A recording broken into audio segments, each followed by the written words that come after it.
ನಮಸ್ಕಾರ ಸ್ನೇಹಿತರೆ, ನನ್ನ ಯೂಟ್ಯೂಬ್ ಚಾನಲ್ಗೆ ನಿಮಗೆಲ್ಲರಿಗೂ ಸುಸ್ವಾಗತ. ನನ್ನ ಹೆಸರು ವಿದ್ಯಾ ಅಂಥೇಳಿ. ನಾನು ಯೂಟ್ಯೂಬ್ ಚಾನಲ್ ಮಾಡ್ತೀನಿ. ಅದಕ್ಕಾಗಿ ಬೇರೆ ಬೇರೆ ರೀತಿಯ ಕಂಟೆಂಟ್ ವಿಡಿಯೋಗಳನ್ನು ಮಾಡ್ತಾ ಇರ್ತೀನಿ. ಇಂದು ಈ ತಮಿಳುನಾಡಿನ ರಾಜಕೀಯದ ಬಗ್ಗೆ ಈ ವಿಡಿಯೋ ಮಾಡಿದ್ದೇನೆ. ಬನ್ನಿ ಎಲ್ಲರೂ ನೋಡೋಣ. ಅತಿ ಹೆಚ್ಚು ಕಾಲ ಸಿಎಂ ಆಗಿ ತಮಿಳುನಾಡನ್ನು ಆಳಿದವರು ಯಾರು? ತಮಿಳುನಾಡಿನ ಸಿಂಹಾಸನ ಯಾರೆಲ್ಲರ ಪಾಲಾಗಿತ್ತು? ತಮಿಳುನಾಡು ರಾಜಕೀಯ ಅಂದ್ರೆ ಅದೊಂದು ಬರೀ ರಾಜಕೀಯ ಅಲ್ಲ, ಅದೊಂದು ಬೆಳ್ಳಿ ತೆರೆಯ ರೋಚಕ ಕಥೆಗಿಂತ ಕಡಿಮೆ ಇಲ್ಲ. ಇಲ್ಲಿ ಆಡಳಿತ ಮತ್ತು ಸಿನಿಮಾ ಒಂದೇ ನಾಣ್ಯದ ಎರಡು ಮುಖಗಳಿದ್ದಂತೆ. ಸ್ವಾತಂತ್ರ್ಯ ನಂತರದ ದಿನಗಳಿಂದ ಹಿಡಿದು ಇಂದಿನ ದಳಪತಿ ವಿಜಯ್ ಅವರ ಎಂಟ್ರಿಯವರೆಗೆ ತಮಿಳುನಾಡಿನ ಸಿಎಂ ಕುರ್ಚಿ ಹಲವು ನಾಯಕರ ಏಳು ಬೀಳುಗಳಿಗೆ ಸಾಕ್ಷಿಯಾಗಿದೆ. ಹಾಗಾದರೆ ತಮಿಳುನಾಡನ್ನು ಅತಿ ಹೆಚ್ಚು ಕಾಲ ಸಿಎಂ ಆಗಿ ಆಳಿದ ಆ ಮುಖ್ಯಮಂತ್ರಿ ಯಾರು? ಬನ್ನಿ ಇತಿಹಾಸದ ಪುಟಗಳನ್ನೊಮ್ಮೆ ತಿರುವಿ ಹಾಕೋಣ. ತಮಿಳುನಾಡಿನ ದೀರ್ಘಾವಧಿಯ ಮುಖ್ಯಮಂತ್ರಿಗಳು ಮುಖ್ಯವಾಗಿ 4 ಜನ: M Karunanidhi, J Jayalalithaa, K Kamaraj ಮತ್ತು ಎಂ ಜಿ ರಾಮಚಂದ್ರನ್. ಇವರು 4 ಜನ ಪ್ರಮುಖವಾಗಿ ದೀರ್ಘಾವಧಿಯ ಮುಖ್ಯಮಂತ್ರಿಗಳು. ಕೆ ಕರುಣಾನಿಧಿ ಅವರು ಸುಮಾರು 18 ವರ್ಷಗಳ ಕಾಲ ಮುಖ್ಯಮಂತ್ರಿ ಆಗಿದ್ದರು, ಅಂದ್ರೆ 6863 ದಿನಗಳು. ಜೆ ಜಯಲಲಿತಾ ಅವರು ಸುಮಾರು 14 ವರ್ಷಗಳ ಕಾಲ ಮುಖ್ಯಮಂತ್ರಿ ಆಗಿದ್ದರು, ಅಂದ್ರೆ 5238 ದಿನಗಳು. ಕೆ ಕಾಮರಾಜ್ ಅವರು ಸುಮಾರು 9 ವರ್ಷಗಳು, ಅಂದ್ರೆ 3462 ದಿನಗಳು.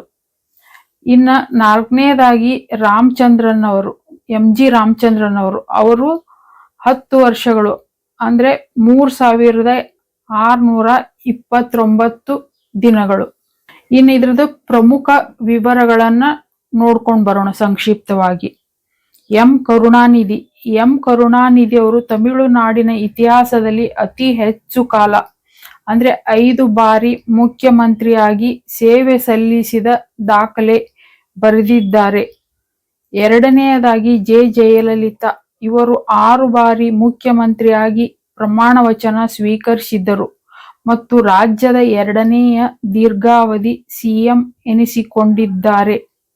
ಮೂರನೆಯದಾಗಿ ಕೆ ಕಾಮರಾಜ್, ಇವರು ಮದ್ರಾಸ್ ರಾಜ್ಯದಲ್ಲಿ ಸತತವಾಗಿ 3 ಬಾರಿ ಮುಖ್ಯಮಂತ್ರಿಯಾಗಿ ಆಯ್ಕೆಯಾಗಿದ್ದರು. ಇವರ ಕಾಲವನ್ನು ತಮಿಳುನಾಡಿನಲ್ಲಿ ಸುವರ್ಣ ಯುಗ ಎಂದು ಕರೆಯಲಾಗುತ್ತದೆ. ತಮಿಳುನಾಡಿನಾಗ ಯಾರ ಯುಗವನ್ನ ಸುವರ್ಣ ಯುಗ ಎಂದು ಕರೀತಾರಂದ್ರ ಕೆ ಕಾಮರಾಜ್ ಅವರ ಯುಗವನ್ನ. ಇನ್ನು ಎಂ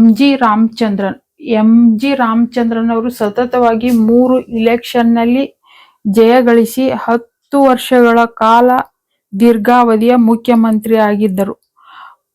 ಪ್ರಸ್ತುತ ಈಗ ಎಂ ಕರುಣಾನಿಧಿ ಅವರ ಮಗನಾದ ಎಂ ಕೆ ಸ್ಟಾಲಿನ್ ಅವರು ಮೇ 7ರಿಂದ 2021ರಿಂದ ಮುಖ್ಯಮಂತ್ರಿ ಆಗಿ ಈಗ ಈ ಪ್ರಸ್ತುತ ಚುನಾವಣೆ ಒಳಗೆ 2026ರ ಚುನಾವಣೆವರೆಗೆ ಇವರು ಎಂ ಕೆ ಸ್ಟಾಲಿನ್ ಅವರೇ ಮುಖ್ಯಮಂತ್ರಿ ಆಗಿದ್ದರು.